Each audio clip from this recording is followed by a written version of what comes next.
Feel free if you want.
If you will, we're going to get things started with a call to worship.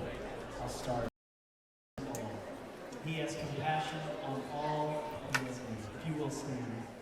All your works praise you, Lord, and faithful people extol you. They tell the glory of your kingdom and speak of your might, so that all people may know of your mighty acts. Your dominion endures through all generations. Let's worship.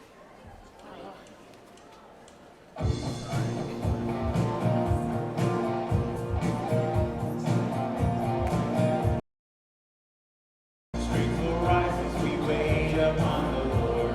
Wait upon the Lord. We will wait upon the Lord. Strength will rise as we wait upon the Lord.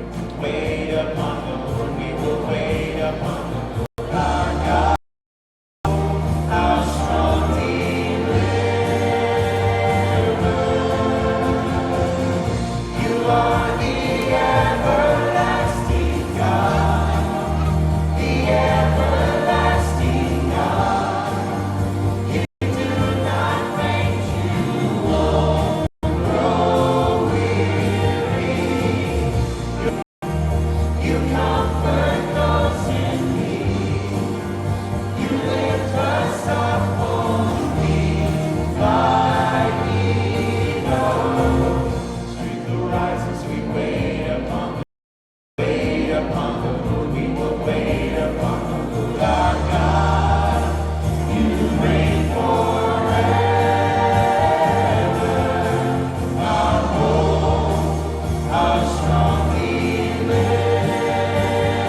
Amen. You can be seated.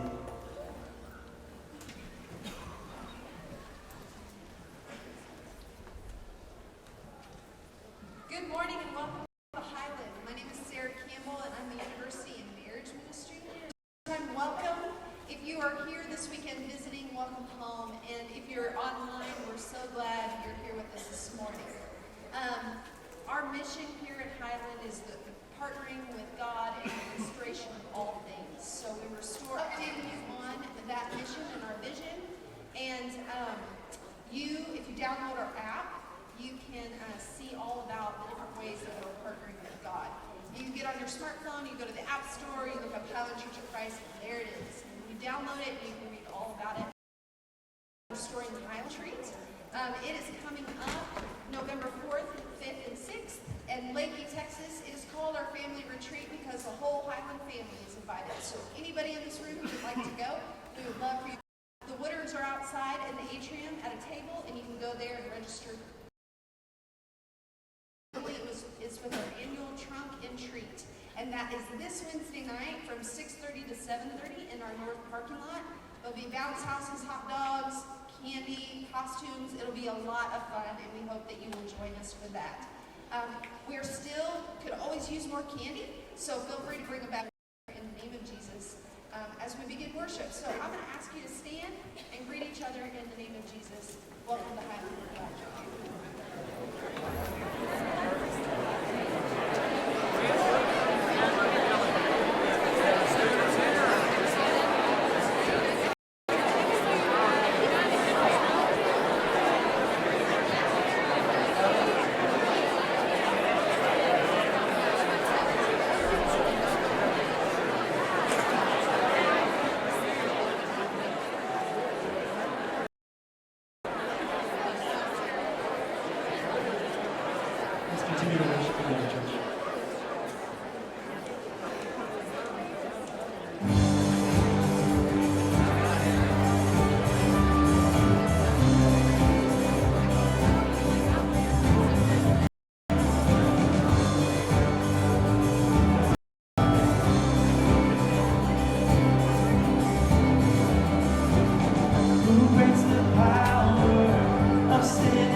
Let's say this prayer together. Our Father, who art in heaven, hallowed.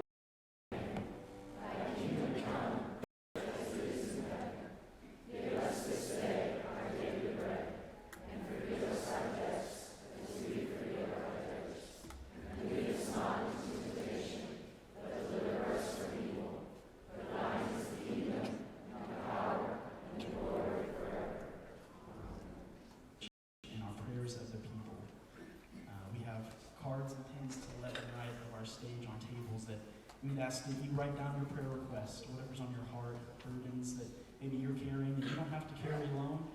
And we also remind you to lift up the things that you're thankful for. Thank God and lift up the things that He's blessed you with this week. Look back on your week and see and think, well, what did I ask maybe in prayer earlier that week? And see if God answered that. And go back to Him and thank Him for that. We are a blessed people, and we need to remember that. If you want to be prayed over, there is a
says to us, "This is my body, and this cup is the new covenant in my blood."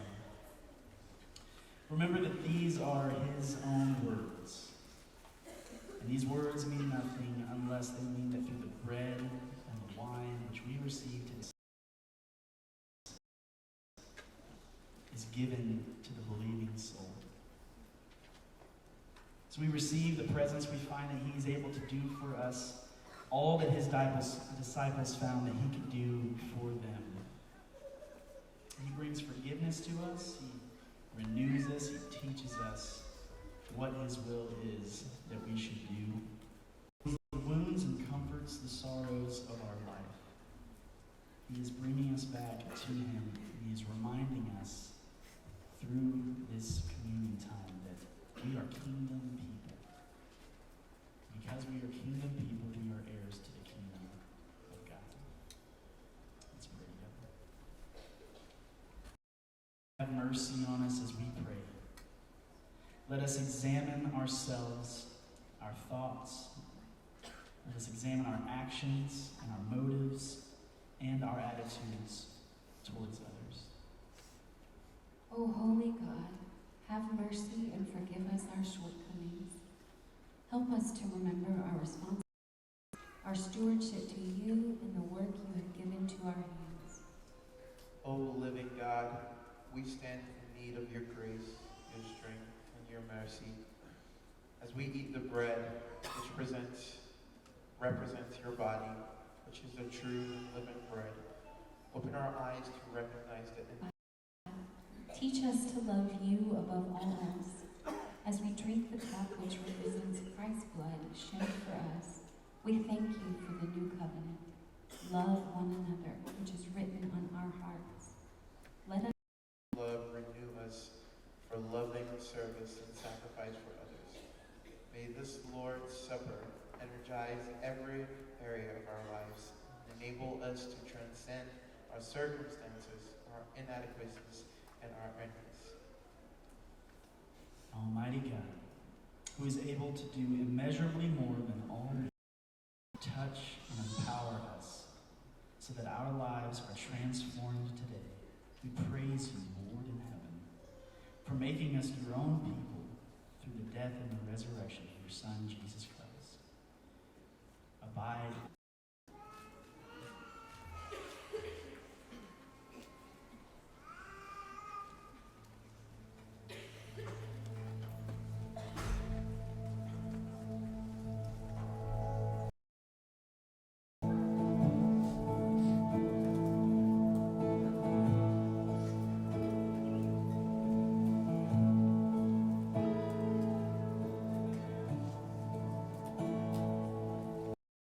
Eternity in your hand. You spoke the earth into motion. I'm so now to stand.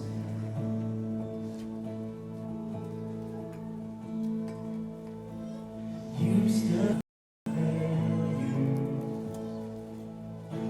carried the cross for my shame. My sin weighed upon your shoulders, my soul now.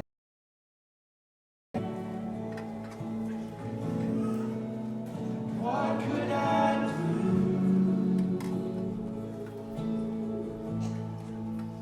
Offer this heart, oh God, completely to you. I walk upon salvation,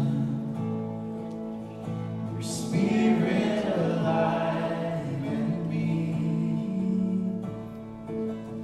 This life to declare. What can I say? What could I do?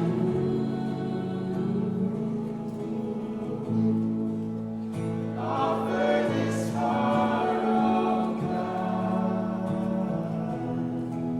complete.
Everything that we have is for you because you provided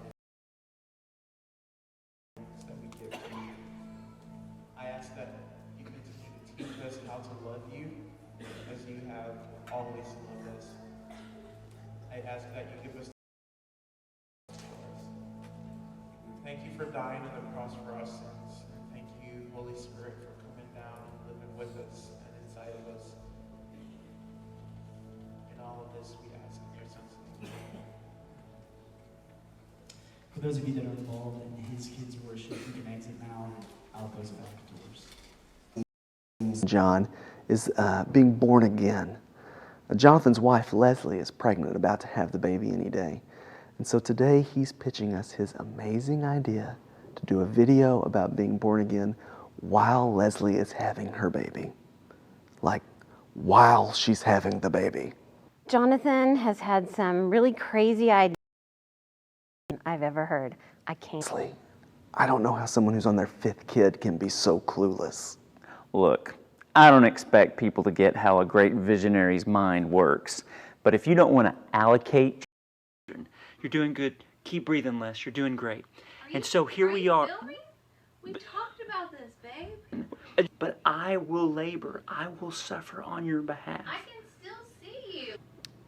In the Gospel of John, like I was saying, there suffers on behalf of you being born again. Nobody gets to choose to be born again. And I was trying to give you a powerful analogy, but some people just don't get it. I wish I could tell you that started off as a joke. We named him Judah Danger Stormont. For all the other kids, I tried to talk Leslie into letting our child's middle name be Danger. And finally, she was like, okay, that's fine, we'll do that. And we did it. We named him that. And when we filled out the birth certificate form, the weird part was what the first name was. Dinosaur. As in dinosaur danger. And there's nothing, and it was a girl, by the way. And there's nothing that makes you question your judgment, quite like hearing that the other person named it Dinosaur Danger as well. So I want to talk to the people today who have made mistakes. I have made plenty in my life. I'm trying to think through just some of the ones that I would be okay telling you about. One would be when I was in high school, I got in a fight with a guy who was twice my size, weighed about 275 pounds, and it was one hit. And I swung. There are so many different things that I have done that have really dumb in my life, but the one that I'm the most comfortable with, I'm not even comfortable telling you, the one I'm willing to share with you today is this one that happened about, 10, 11 years ago. I was working at the Hills in Fort Worth, a church in Fort Worth, and an outfit, don't you? I was like, yeah, why? And if you could put that picture up, because this is me in front of 800 people in spandex. And I've got other pictures besides this one, but this is the only one I'm willing to show you because I was not in good shape, and spandex is not, it's like trying to put the biscuits back in the can, if you know what I'm talking about. Top. And so you just saw like 800 parents out there with their cameras slowly going down as they realized they did not want to record this scene for posterity. And if you could go to the next one, this is a close-up of a guy in the audience. That is the face of a man whose childhood hero is being ruined right in front of his eyes. So speaking of Superman, I watched Superman, the Christopher Reeve. I watched that movie over 1,000 times, and that is not hyperbole. I watched it so many times. Every day I would watch it. My parents growing up, they made a tape for me where they bleeped out all the cuss words so I could watch it over and over again. And that was when I was going to college. Street and doing that. I can quote the whole movie to you, but the most powerful scene in the movie is when Lois Lane dies at the very end. Superman's busy saving all these people, millions and millions of people, but he doesn't get to Lois in time, and when he sees that she's died, Superman is super angry. He's going to do counterclockwise, reversing the rotation of the earth and somehow reversing time itself, so that Lois comes back to life. It's a really powerful story. I've been told that the science in that is suspect. But don't you wish it wasn't? Because there are moments in your life that you wish could be undone? Don't you wish that those things that you've done could be fixed? The problem is the arrow of time only goes in one direction. You can't unfile those papers.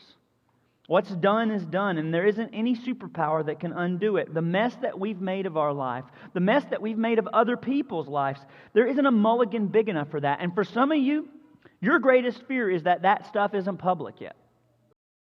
That you've done it and you know about it, because you know if any of us were fully exposed, we all know that, yeah, it was dumb, what we did was stupid, but there's not an apology big enough that can fix it. Because what's done is done, and we can't undo it. We can wish against wishes that we could do it differently, but we can't, because we can't reverse time. And some of you might not have that experience. Some of this might not stick around. Because of it, that you're not as great of a person as the PR in your head makes you think you are. That we let people down. We hurt people. We cause harm to ourselves and to so many other people. And it's not just our own few decades. The New York Times ran a story just this year about how the past few decades, suicide is on the rise in every demographic. Think about this. Why would that be the case? Why, in a world where we've grown so much more comfortable, why would that be on the rise? And I get it. I get the despair that's everywhere. Just this last month, I've done the funeral for a little baby. And maybe it's just my profession. Maybe I get a front row seat to a lot more despair than other people, but I don't think it's just that. I think about the election, all the anxiety, all the fear.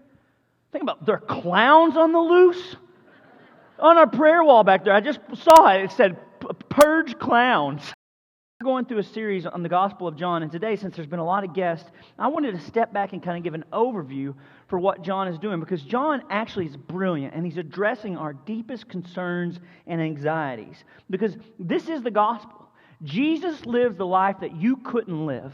He is the undoing of that, as if they had not broken relationship with God. Jesus lives the life that Israel was called into, but they kept failing to live it. Theologians have a fancy word for this called recapitulation. But think about it like this. And be able to redeem it. This is why Jesus does ministry the way He does. Did you ever wonder why Jesus gets 12 disciples? Why He doesn't go out and get 300 or 78 or whatever? Why He gets 12? It's because Israel had 12 tribes. And think about this. Jesus does not put Himself as one of the tribes. He puts Himself in, when He's reenacting this story, chose the 12 tribes. Israel hadn't had 12 tribes since 800 BC. Jesus does it this way because He's letting you know He's reenacting a certain kind of story. And John tells the story in a way to let you know just what story that is. Because the first 18 verses of John are John teaching you how to read what He's going to do. So the first 3 words of the Gospel of John, if somebody shouted out, what are they? Genesis, the very first book of the Bible, because John, much like preachers and college students, has no problem with plagiarism. He wants you to know that this story is plugging into this ancient story. And then after that, he starts talking about the story has something to do with the creation story and the Exodus story. Genesis, a story of a God who creates the world in 7 days and lives in the world with His people in a garden. And Exodus, the story of a king named Pharaoh. Stories in mind. So when I was in college, I got to go to Egypt for a couple of weeks. And while I was there, we got to go see, we paid a few extra dollars, and we got to go to a museum where Ramses II mummy actually was. Some scholars think Ramses II is the very Pharaoh that Moses stood toe-to-toe with. Second, and I got to see Ramses. I'm 2 handshakes away from God, is what I'm trying to tell you. But the reason this is so cool is because that story, the Exodus, has so many layers to it that really affect your life, even if you don't know it. If you struggle with addiction, if you struggle with idolatry, everybody struggles with it. It affects your life. Anyway, so Pharaoh is telling everybody that he is. To that end, when Moses comes to him and says, "Let these people go," he says, "I don't know who you are. I don't know who your God is." So God gives him an introduction. The 10 plagues are God undoing creation on the Pharaoh. Pharaoh, his job is supposed to be, and when God starts the plagues, what He's doing is systematically showing Pharaoh, you are not God. He is undoing creation on the Pharaoh. He turns the Nile into blood. He destroys the crops, the vegetation, the livestock. Ultimately, the next to last plague is God turning everything back to darkness, undoing darkness, and then finally, killing the Pharaoh's dynasty. He takes the firstborn. Now, God delivers the Israelite people from slavery. Moses leads them through they part the Red Sea, walk through, and Miriam, Moses' sister, go. What's interesting in the Bible is that the Jewish people who know this story really, really well actually started talking about those 10 plagues, not as 10 plagues, but as 7. Like in Psalm 75 or 78 or 105. And actually they referred to it as 7, not because they didn't know that 10 plagues happened, but because they saw it as God undoing creation. The Jewish people were interested in telling history, but they wanted to tell history in a certain kind of way. So, back to the Gospel of John. Stick with me, this is going to pay off. John opens up by saying, we have seen His glory. Glory is a loaded term that would have got every meeting with God, a group of people. God hasn't met with a group of people since the Garden of Eden.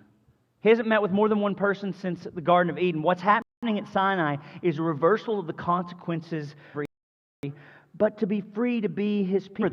That God tells them He wants them to commemorate this event. He wants them to institutionalize this event by festivals, certain kinds of parties that they're going to do all throughout the year. There are 3 main parties. You know one of them, probably Passover, but another one that you don't know is called the Festival of Booths.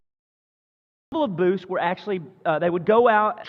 Tradition, God had a tradition of camping. Some of y'all have a family tradition of camping, and in the words of Jim Gaffigan, he would say, camping was a tradition in everyone's family until we invented houses, but they had it for a reason, because God wanted to remind them that, and at the 7th day, on the 7th day, the most climactic moment of it all, a priest would stand up and he would pour out water as a way of reminding them that God has provided for them. That when they were in the wilderness, God took care of them even then. And in John 7, right in the middle of John, Jesus goes to this festival, the Festival of Booths, or the festival is the last day of it.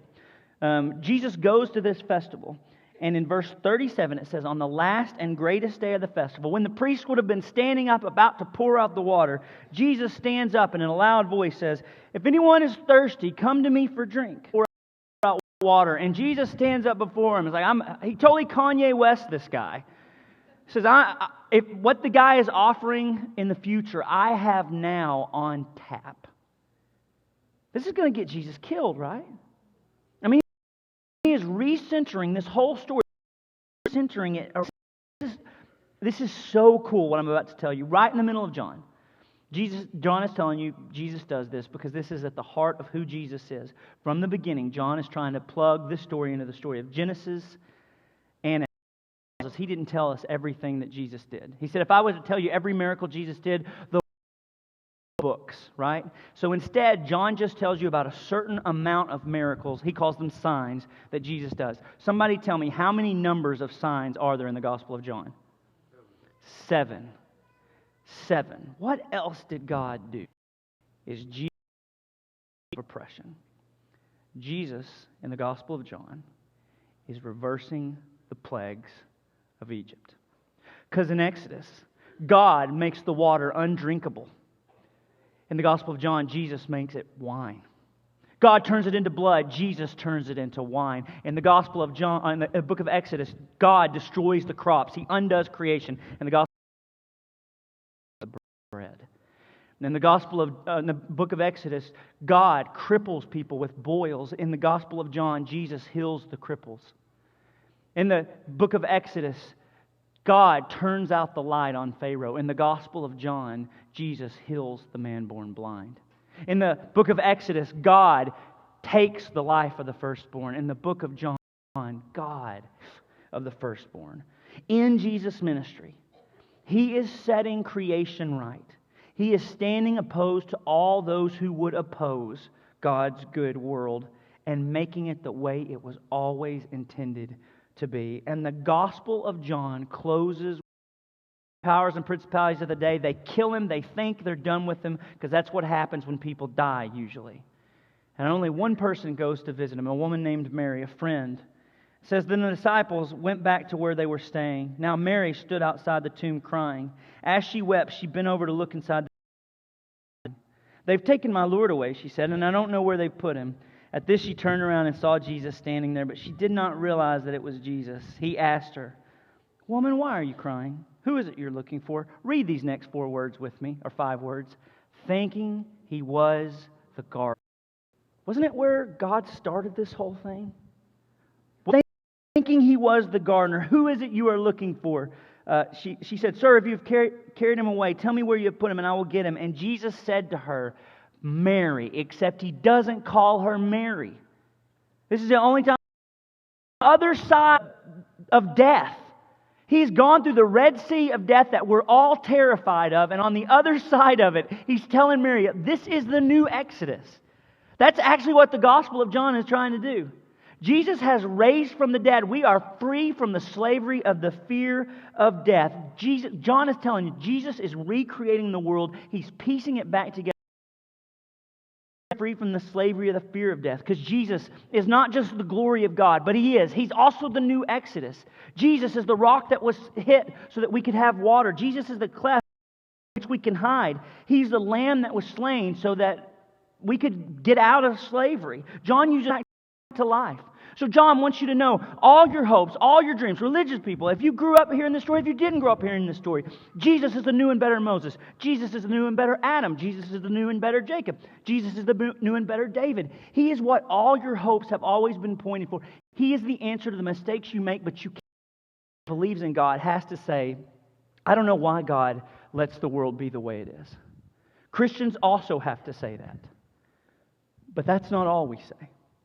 We can also say, and this is important, we can also say God hates it just as much as we do. Do you realize that's what Jesus is doing in the Gospel of John? Those signs are a way of God flexing His muscles to show us He's powerful and then He's God. You've missed the point. Jesus does it's to show us the nature of His power. God in the Gospel of John is not suspending the natural order. He's restoring it momentarily. He's giving us glimpses into it. He is not suspending the natural order because Jesus is a natural thing that are in the world that's demonized and unnatural and wounded.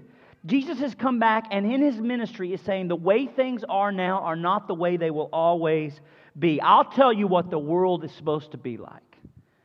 It looks like this. And with every time He feeds the multitude, He's reminding of us a world where there is not going to be children with swollen bellies. It's a world where we don't stand over loved ones we've lost with cancer.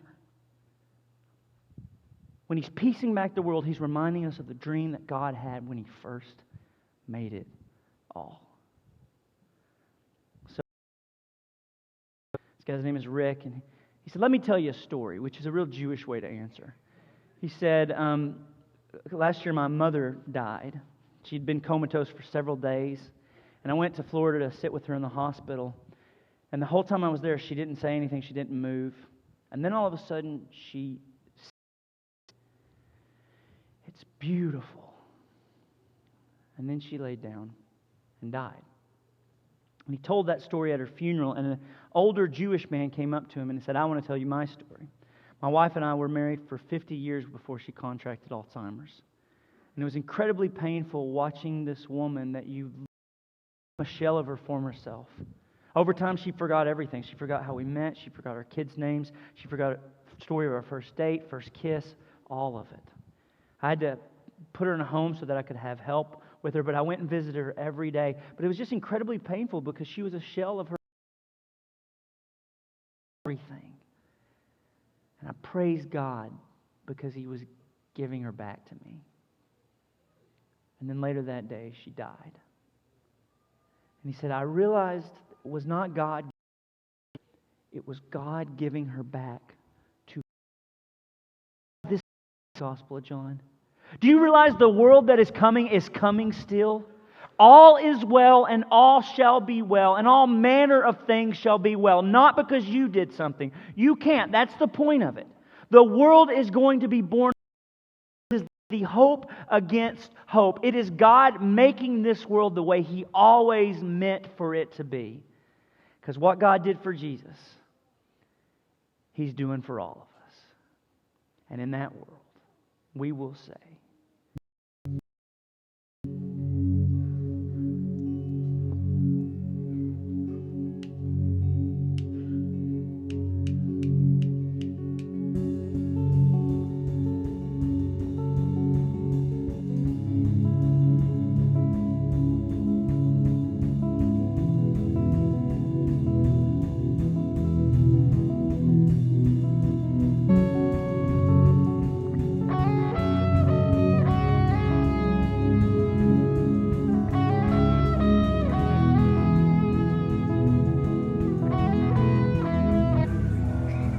Jesus is coming soon. Call back the sinner, wake up the saint. Let every nation shout of your fame. For her through will be a church ready for you. Every heart longing for our King. We sing, even so come, Lord Jesus, come. Lord Jesus, come.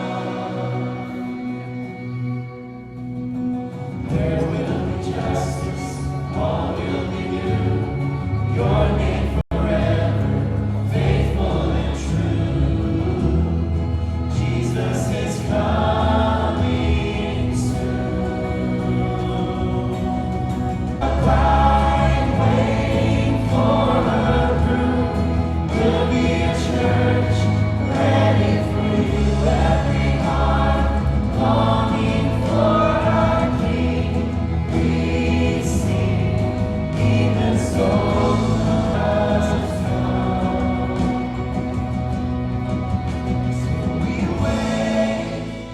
We wait for you.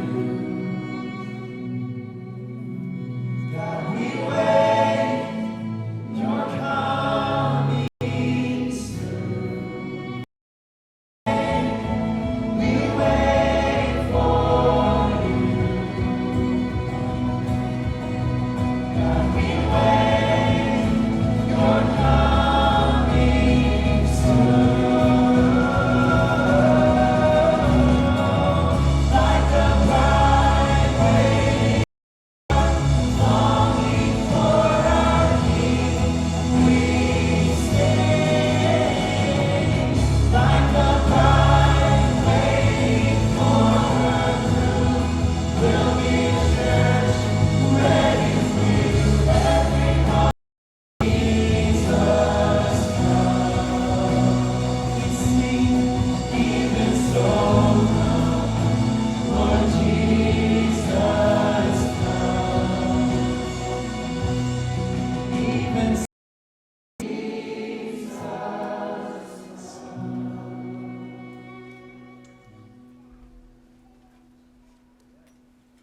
There are lots of ways that we get to participate in community at Highland. Today, there is deep pain and prayers to Him, and we're honored to pray on behalf of these who have come. Today, I'm really struck by the number of people who offered up their great pain and also gave great thanksgiving, even in the midst of that. Great lesson for me. Please join me. Father, we're grateful for this time that we've been able to worship. And I know they weren't written on cards. Prayers that were offered with words from our heart, and prayers that are groanings that are too deep for words. Father, so many marriages hurting and in need of your healing touch. So much physical pain, spiritual pain. So we beg you for healing for these. And now I want to offer. I'm struggling in so many ways, family, friendships, work, health. Yet, my God is nevertheless worthy of all glory and honor and praise. He is holy, He is faithful, He is loving. Praise His name. We offer this up, Father, in the name of Jesus. Amen. Well, if you're a guest here today, we're very glad that you're here with us. If you're a guest here and you're wanting to know more about how to join this church, or you'd like to know more information about things like how to get baptized, what that's about, you can go out those doors and to the right. There's a welcome booth. I'd love to answer any questions. Make sure that gets where it's supposed to go. Just kidding. Take it to where it's supposed to go, but I'll probably wind up getting some, daddy tax on candy that we get anyway. So. Yeah, thanks for being here today. Until next week, a benediction. May we men and women of great hope because of what, and may we live our life from that. Go in peace.